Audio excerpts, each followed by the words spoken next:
Selama diberlakukannya pengetatan PPKM di Palembang, sejumlah aturan harus ditaati oleh pemilik usaha, di antaranya menutup tempat usaha mereka sesuai batas waktu yang diatur.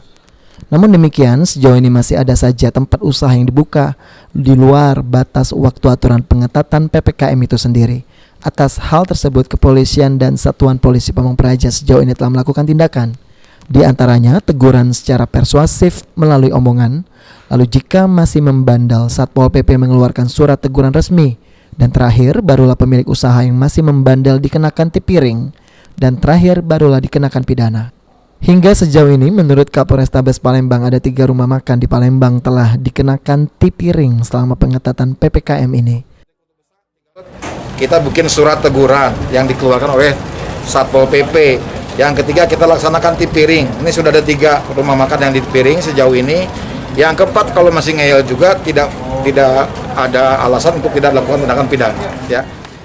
Secara umum menurut Kapolrestabes Palembang, pelaku usaha di Palembang masih menuruti aturan yang diberlakukan selama pengetatan PPKM. Firman Hidayat, PAL TV.